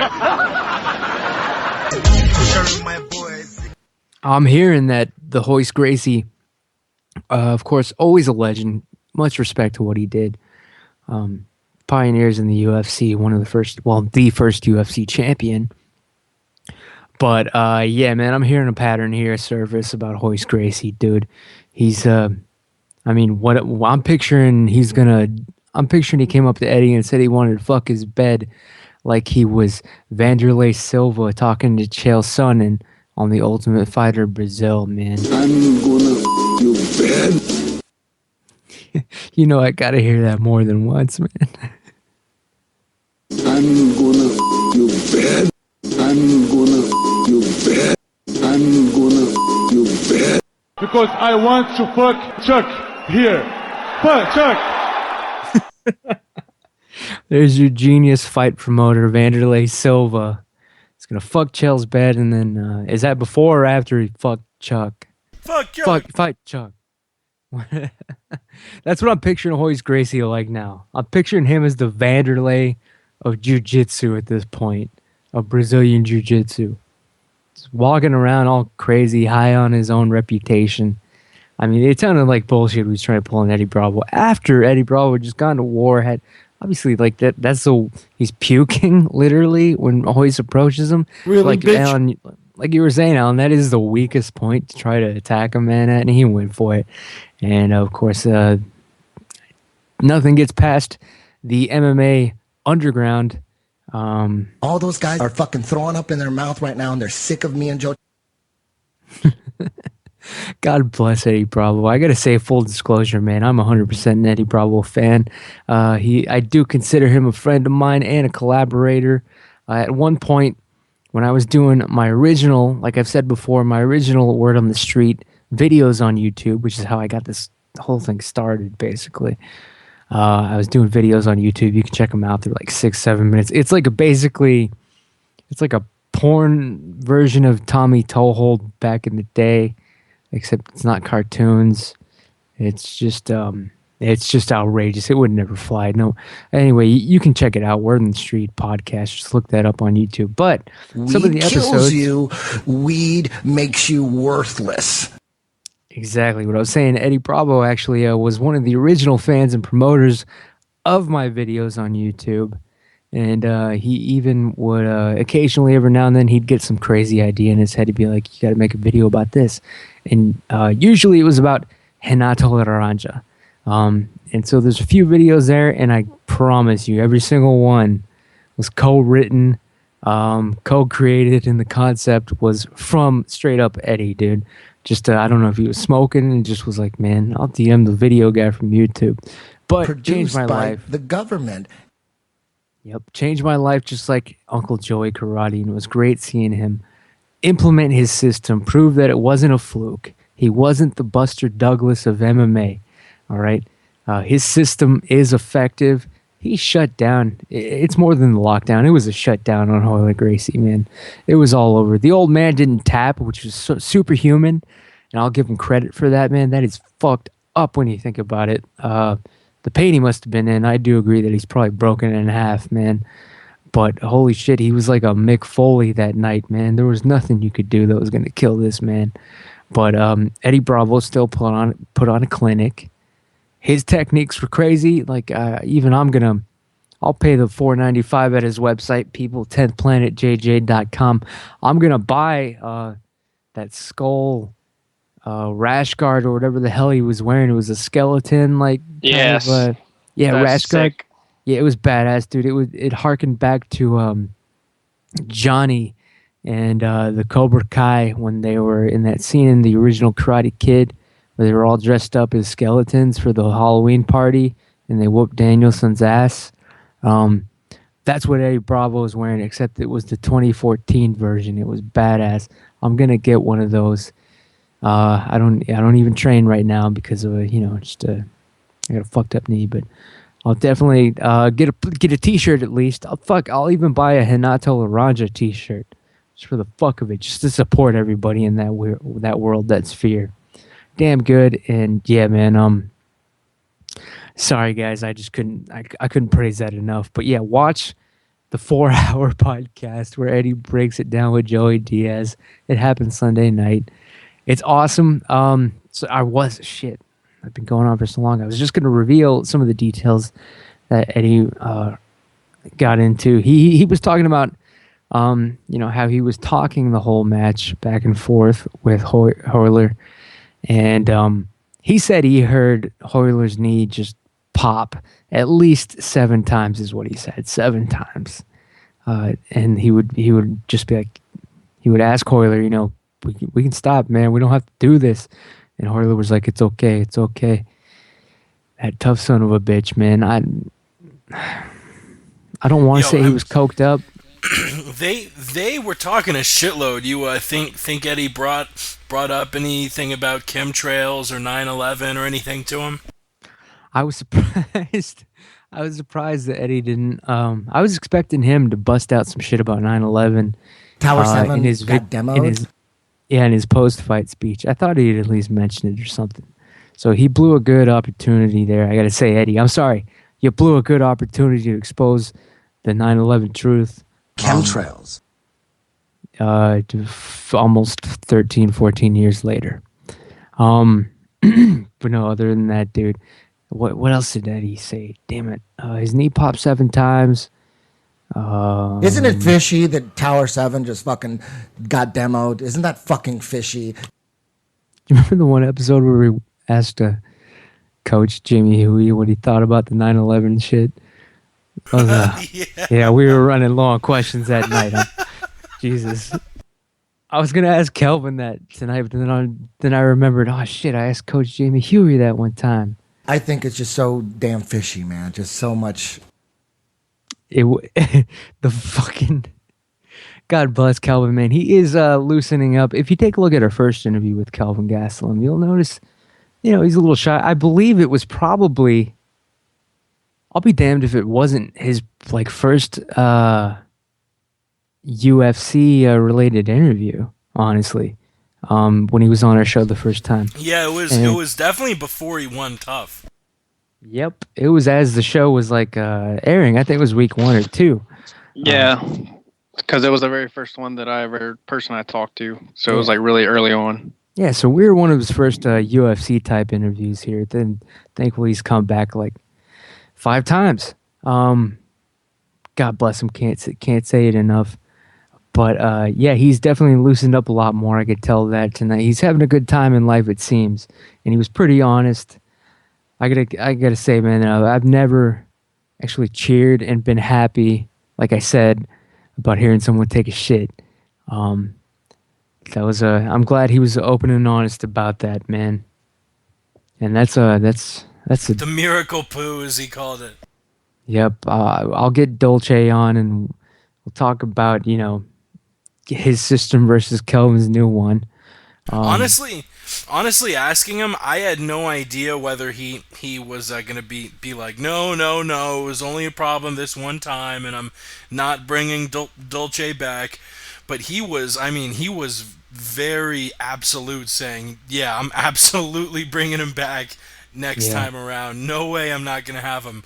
Which really kind of shows the value he's got for a fighter's camp. Yeah, that's a good promotion for Dolce, man. He should turn that into a commercial, man. This guy said he never wants to go through, like you said, he never wants to go through it again. He would use Dolce again. He is already talking to him. But yeah, he went into it, man. Like, yeah, thanks for asking him, Jake, man. He went into the grittiness of it, man. He had a bad weight cut, but he pulled it out. He did it, man. Like he said, he stood there and told Dana he was okay. And then he did what he had to do, came back, made weight. And then he whooped Rick Story's ass. Good fight. Damn good war. Probably his biggest war that I've ever seen. He was hurt. We didn't really get a chance to ask him too much about what the fuck was happening when he got knocked down. But, what is he going to say? I mean, shit. He got knocked down. Then he got back up and whooped that ass. That's how you do it, man. He had a trial by fire, man.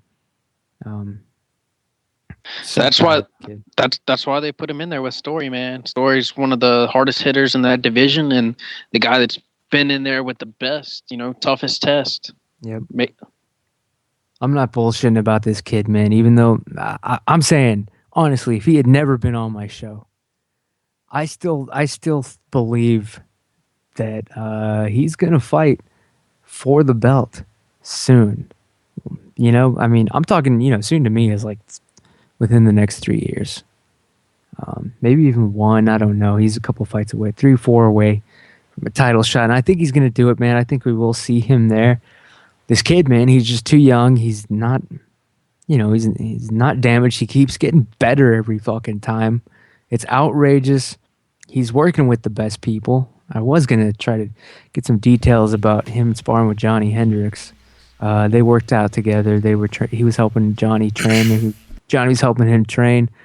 I was going to ask if he thought he could whoop Johnny's ass. Not to it. I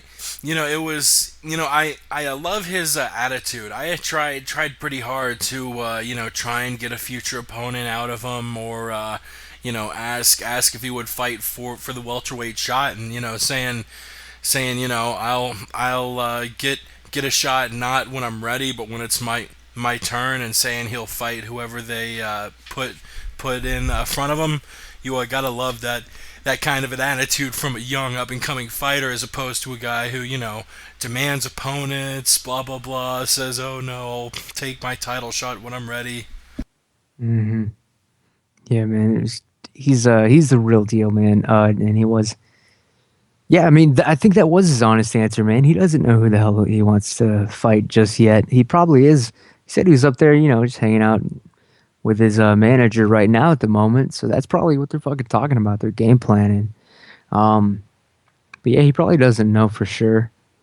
Obviously, he wants somebody that's beneath him on the top 12 list because he's at number 13.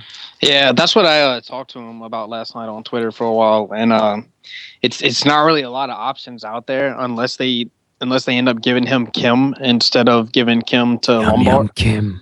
They really like the only person that's available that would be like a kind of step up, just because it's another veteran guy, would be Mike Pyle. Nobody in the top 10 except for number 10 Kim is not booked or anything like that. I don't think they're going to give him Jake Shields, but they could. I think Shields should be next. If not, if for some reason nothing gets put together immediately, I think for Kelvin, I think the next thing. Honestly, I don't want to see this fight happen, especially if it goes the way I think it will. He should probably call out the winner of Mike Pierce versus Damian Amaya. Even though I don't want to see him fight Mike Pierce, man, I love them both to death. Jesus, they're both they're my favorite fighters, but they are on what I believe to be a collision course with each other at some point. I believe that fight would make sense today if it happened. Yeah. Well, the main person I think that they would match him up with would be Mike Brown if Mike Brown won, and they didn't give Kelvin a fight in between now and then. That fight's only a couple of weeks away. I think it's like the 18th or something, or the 20 something. I'm sorry, Mike Brown? Yeah, number 7 ranked Mike Brown, who's fighting Eric Silva. Matt Brown, yeah. Yeah. Sorry, I was like, how much have I smoked already? God damn it. Yeah, no, I think that's a fight worth making. Yeah, you're getting probably getting confused with what Mike Pyle. He's in that division or some shit. Apparently, he's not in the EA UFC sports game coming out. Actually, let's switch topics before we close out the podcast, guys. The EA Sports UFC game that's fucking coming out. Apparently, I don't know if it was I don't think it was an April Fool's hoax or whatever the fuck, but today it was announced from EA Sports that there's a clue here in the new game, the new UFC game coming out in either June or July. They are going to have one of their fighters be a mystery fighter, someone that's never fought in the UFC before. What's your best guess, guys? Who's going to be the mystery fighter that you can select and play in EA UFC? People were even speculating that it might be Ariel Hawaii. Alan, are you guys even going to buy this game? Do you guys PS4, Xbox? What is it called? The Xbox One or the 360? Which is the new one? I'll definitely buy the game. Yeah, I'm gonna need somebody to play. As long as they put all my Asian fighters on there. If they don't, I will boycott and then burn down UFC headquarters. Who are they, man? Who are your Asian fighters? I know there's Yum Yum Kim, Kung Lee, Nam Phan. Also, Dong Young Kim's teammate, who will be fighting at UFC 173, Kyung Ho Kang. He's fought 3 times in the UFC so far, and this will be the first time he fights in Vegas. What's his record? 3 fights in the UFC. 1-1, but it was a bad decision. The one against Chico Camus. Even Chael and Kenny Florian said that he won that fight, and that was a ripoff. And then his fight with Alex Caceres was a split decision loss that got overturned to a no contest. But I remember that. Both of his fights were like super close, and except for his last fight where he just like dominated the little midget that he was fighting. So it's going to be a really good matchup. It's looking like they're not really going to make the rosters that thick. I think the final roster is only going to have around 100 UFC fighters, which spreads it out to be maybe 11 or 12 guys per division. I don't know, like 12 guys. Yeah, like I don't think they're gonna have any more than 5 playable women. I mean, they're definitely gonna come out with a lot of downloadable content, but that's true. Yeah, I did hear that 4 or 5 girls. Yeah, that's bullshit, man. Yeah, I mean, currently the roster is looking like if you're not currently a ranked UFC fighter, chances are slim to none you're going to be in the game. If you're not in the top 10 even, chances are not likely. I mean, Gunnar Nelson I don't think is going to be in the game. Kelvin Kelvin, I forgot to ask him. I really hope, but I mean, the way things are looking, I don't think Kelvin, I don't think, there are going to be a lot of guys we want in it, and I think EA Sports has hinted that they're going to come out with lots of downloadable content. But yeah, I'm gonna wait until June. They're saying spring 2014, but I'm thinking, especially because of an AMA, Reddit, or EA developer did recently. He was kind of hinting Brizzo on Twitter for a June release. Yeah. So I don't know. You know, I've had the 360 I've had for like a decade. So whenever the UFC game comes out, that'll probably be enough to push me to actually get a PS4 and get the game, so I can whoop your ass on Yep, you PS4. have to get the PS4, man. Me Speaking and Alan of- are gonna get it. You know what, Ramsey? Speaking of whooping your ass, I hate to cut in and cut a promo now, but you know, we are on the this is the last podcast, the last word on the street we're gonna do before WrestleMania, and there's true. all this hype. There's all this hype about the Jew versus Ramses, all this stuff, Ross versus Ramses, who's pissing in whose pool. I think people have forgot that yours truly, I am the only man to beat Ross Finkelstein. And yeah, Ross started off winning like the first 12, but after that, it was even. beat It was the neck streak. and neck. I beat the streak. And if you take that huge streak out, it was pretty even, pretty back and forth with us. I don't want an immediate shot in the main event, but I want to go up against Yao, and the winner of that gets a triple threat against you and Ross in the main event for the Word on the Street Championship. I can't wait until I take this sucker out, put him out of his damn misery here. Yeah, if Jake, man, I know this means that, of course, the only conceivable match after I defeat this bum is against you. But, you know, we'll get to that. We'll cross that bridge when my tank rumbles over Ross's dead body. All right? The Jew ain't got no chance, all right? Nothing against Jews. But this particular one, I got everything against, all right? Everything. Our honor. His honor. Future. I was gonna start playing your theme music, but I didn't want you to mix it up and think that I was trying to play you out. I would have and play wrapped the it up. Yeah. and play the podcast out. No, I was just playing your music, hitting the music while you cut the damn promo. Yeah, we'll hit it again. Don't worry, Yeah, man, what I was saying about this damn Jew is they gotta, well, not him. He's gotta go. All right? This is unrelated to anything religious. This guy, man, has tried to sabotage everything I've ever built or wanted in this life. Every time I turn around, I'm afraid, I'm thinking, is this going to be the day that this guy just shows up and tries to throw down and do something about it? There's only one way to settle it. It's going down May 6th. I think it was May 6th. May 6th, people. Me versus Ross Finkelstein. Look him up on Twitter just so you can follow him in his last days before he disappears off the face of social media and the internet, possibly the planet itself. Ross Finkelstein on Twitter.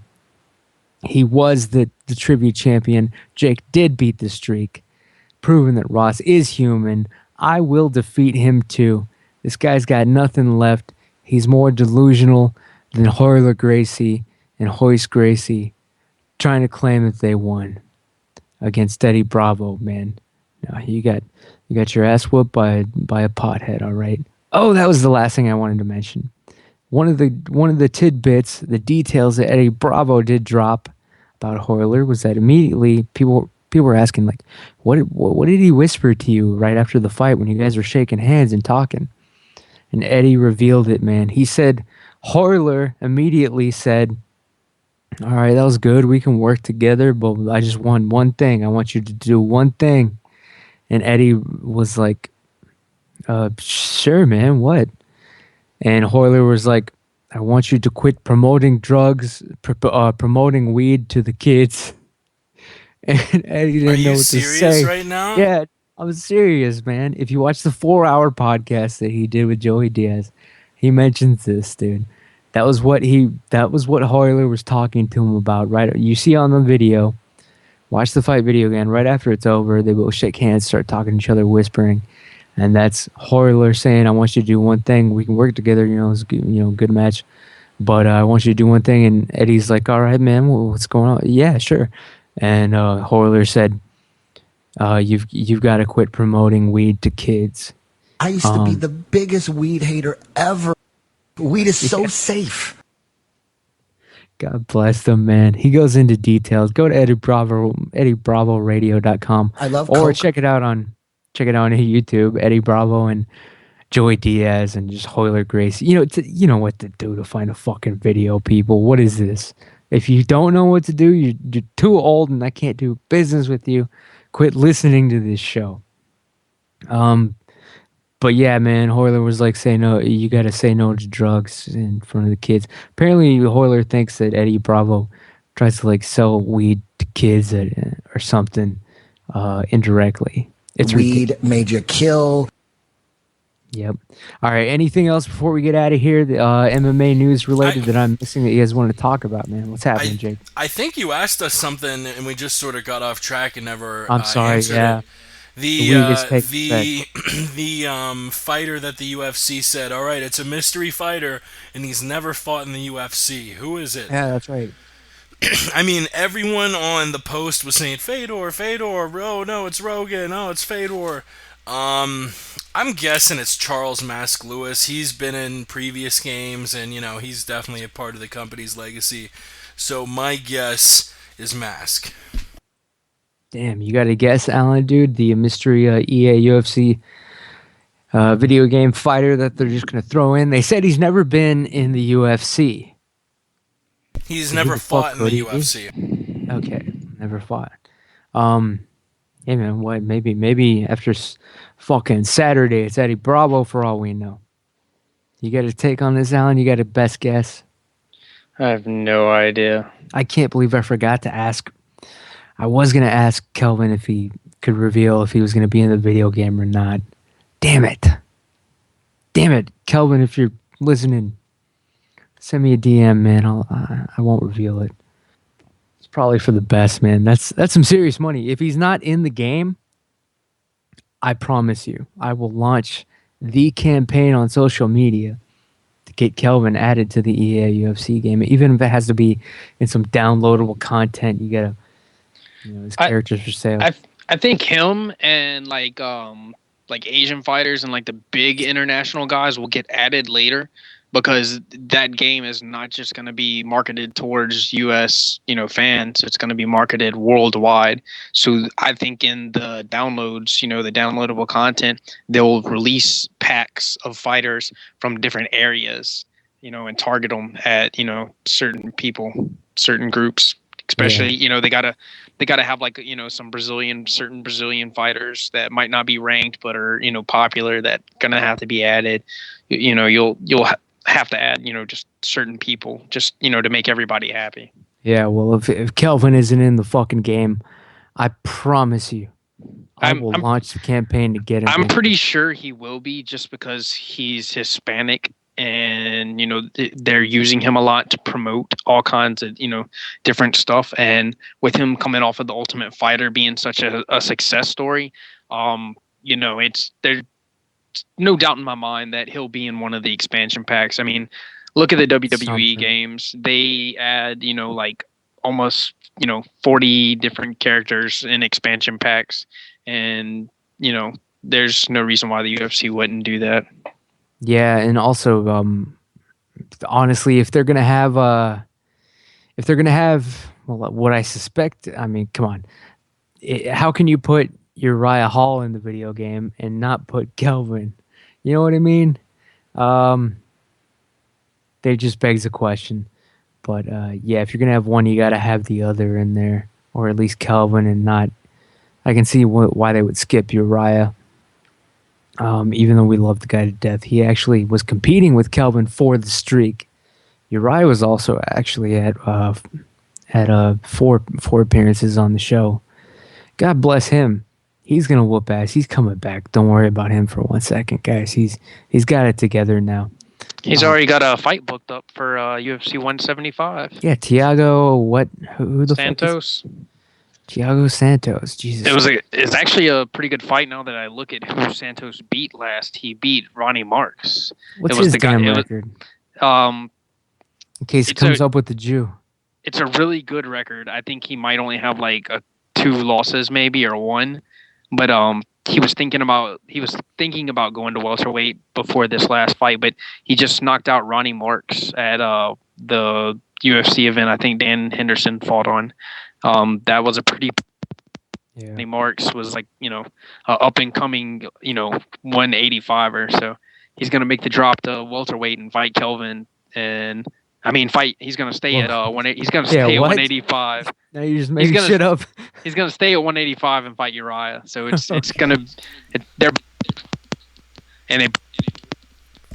striking. So it's going to be interesting. Yeah, I sort of stepping back to the whole Kelvin Gastelum and the downloadable characters. What about them just releasing a tough pack? You got Ally Aquina, Michael Chiesa. Storm and Norman Park, Robert Whitaker, Gastelum, Leonardo Santos, Holdsworth, Pena, Hall, just a bunch of the stars of the last couple years of The Ultimate Fighter. That'd be cool. You're on to something. You should actually tweet those fuckers and propose it. EA Sports UFC on Twitter. Yep.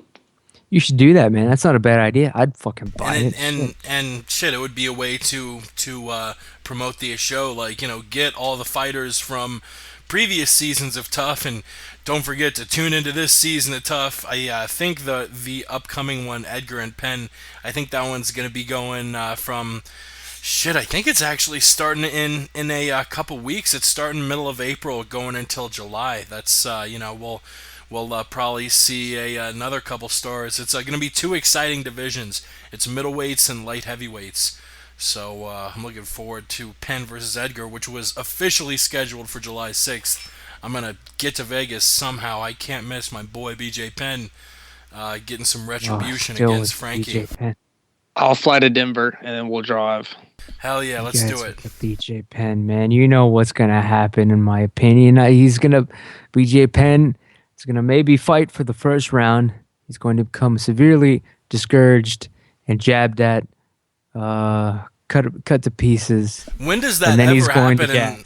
Frankie Edgar always gets the shit beat out of him in the first round against everybody. Frankie Edgar is gonna take his shots. He's gonna get knocked out. I'm calling it in the first round. BJ Penn is going to knock out Frankie Edgar. Oh, you think Frankie's gonna get knocked? What? Yes. Come on, man. BJ. It's the return of the. I mean, if anyone's getting a finish, it's going to be Penn. Frankie Edgar isn't a finisher.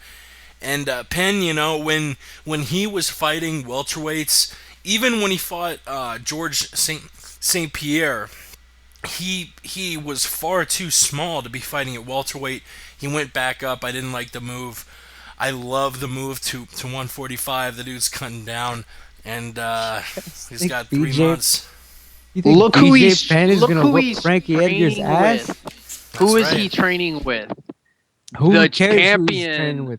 Every time the 145-pound division and the 135-pound division, the 2 most dangerous men in the octagon. BJ Penn has, slept, trained, hung out. Every part of his life has been with those Smoked 2 guys. weed with.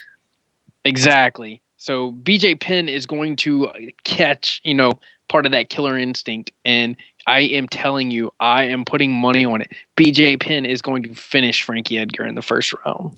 What? You guys are... Oh, I get it. It's fucking April Fools. I get it. A good one, guys. You guys got me. It's actually April the 2nd. Got me, it's dude. April the 2nd now, so it's that's not April also Fools. Another joke, whatever. You got me twice then. No, man. It's BJ Penn. Listen, Ramses. This guy gasses after the first round, and then he's got nothing left. He just lets himself get beaten up and outpointed. Yeah, he doesn't get knocked out. I'm not saying that's going to happen. But this dude's going to get his ass whooped. He's just there for the pace. We all know it. That's only when he's 20-something pounds overweight. See, Frankie Edgar's never said the word. Frankie Edgar's never retired. This is what BJ's fucking 3rd time coming out of retirement. Like, that alone tells you who's going to win the damn fight. It's ridiculous, man. You guys believe in the damn wrong things. We're talking about one of only 2 men to be multiple weight class champions in the UFC. We're talking about the best lightweight in the history of mixed martial arts. We're talking about a dude who went toe to toe with killers. He fought fucking Lyoto Machida. He is like, him moving up. He got tooled around by Nick Diaz, got tooled around by Rory McDonald. He's moving down to 145. He's training with Aldo. He's training with Barao. Frankie Edgar, he's lost 3 of his last 4 fights. I mean, it's not that ridiculous to say that. I think Penn is going to steamroll him, and I think late 2014 or 2015 we see him get a title shot when Aldo moves to 155. Whoa, breaking news, people. Why the hell didn't he mention this? Damn, now I'm going to have to get angry at the kid, Kelvin. Sorry to interrupt, Jake. Word on the street is that Kelvin is going to be a father. Holy snap. Yep. Yep, I'm seeing that right now. It's coming through on my radar, people. Yeah, if that is true, congratulations. Yeah, I'm seeing something too. Yeah, if that is true, then I have to say congratulations to Mr. Kelvin Gastelum. Damn, he should have broke that damn news. I asked him what he was planning to do. But then again, yeah, that's not exactly... You don't reveal that on that damn Wayne's World podcast. Yeah, I'm a fucking playing Joey Diaz drops and shit in the background. Yeah, that's true. I'm exactly. I'm fucking around. It's either blue cheese with wings or go fuck your mother. That's the next shirt, all right, please. Yeah, like what's he gonna do? Like follow up his shit story with "I'm having a baby." Yeah, it was the Miracle Poo, and speaking of Miracle Poos. Yeah. Oh god! But if it is true, this is all alleged, people. By the way, just disclaimer there, of course. But I am hearing the word in the street that Mr. Kelvin Gastelum You is might want to going mute up, Alan. father soon. Holy shit! Congratulations, if that is the case. And you know what, people? I know when to go out, and that's a good out. We'll find out the truth. We'll get him back on the show. We'll ask him what's going down. We'll confirm or deny. You can follow me on Twitter at The Aunt Jimmy Show. What about you, Jake? Where can people find you? What do you hear? What do you say? Look, follow me on Twitter at The MMA Podcast. Visit themmapodcast.com. When you visit themmapodcast.com, you'll see 2 little tabs, or you'll see multiple tabs, but the 2 tabs I want you to pay attention to are iTunes and YouTube. Our iTunes feed has Word on the Street, so if you want to listen to the Word on the Street, either find the Word on the Street YouTube channel or our iTunes feed. If you want to check out any episode of the MMA Podcast, any MMA roundtables, any of our interviews, any Ramsey's fight tips, you can check those out on the YouTube channel. It is a pleasure doing all these shows with you, Ramses, with you, Alan, with the good coach, with KG. We'll get him on a 6th time soon. I love the shit out of everybody. I'll see y'all later. Hell yeah. Thanks, Jake, from the MMA Podcast. Alan, Officer Alan, you've been there since the beginning, man. How can people contact you? And what's your quick predictions for WrestleMania 30, which you are going to attend in person on Sunday in Louisiana? I will definitely be on the ground reporting live from New Orleans. I'll be bringing the news, anything breaking, I will let everybody know. And I'm definitely predicting that Daniel Bryan will be the WWE World Heavyweight Champion at the end of the night. God bless. Well, we can only hope so. By the way, the WrestleMania 30 press conference today was a complete and utter disaster. You should watch it on YouTube. Just laugh your ass off. Oh, there was, even though there's a packed crowd, like nobody was like cheering or reacting. Hulk was throwing out every catchphrase he's ever had in his entire life, and he got a 0. He bombed, dude. And then Daniel Bryan bombed too. He was saying yes, yes, yes, ripping off Diego. The crowd wasn't having it. It was an awkward pause. Even the people like giving the press conference, Triple H, everybody that came up to speak was like, all right, it's pretty fucked up. You guys got nothing. This is awkward. And that was the entire press conference. Watch it after you hear this goddamn show. The WrestleMania 30 press conference. Trust me, it's a good laugh. But yep. Thanks for everybody tuning in. Thanks again to, of course, Coach Jamie, the living legend, Huey. one of the best people I've ever met, best human beings I've ever met. Changed my life. And of course, thanks to Kelvin Gastelum, who up the street might be Father Gastelum the next time he's on. I don't know, man. I'm just talking. Daddy Gas. Yep. Thanks, Kelvin, for coming on. Thank you, everybody, for listening. We'll be here next Tuesday. The Word on the Street podcast. And, of course, on Wednesday, check it out, people. The MMA podcast on Twitter. Just check out at the MMA podcast. Thank you for tuning in. We'll catch you next time on the fucking flip side. We're out. Stay black. Get that wig. Break his neck. Beat him up. Beat him up. Break his neck. Break his neck. Beat him up. Beat him up. Play. Take me through it. Well, I'm the best corner in the game. When you try me with a sorry receiver like Crabtree, that's the result you gonna get. Don't you ever talk about me. Who was talking about you? Crabtree, don't you open your mouth about the best. Or I'm gonna set it for you real quick.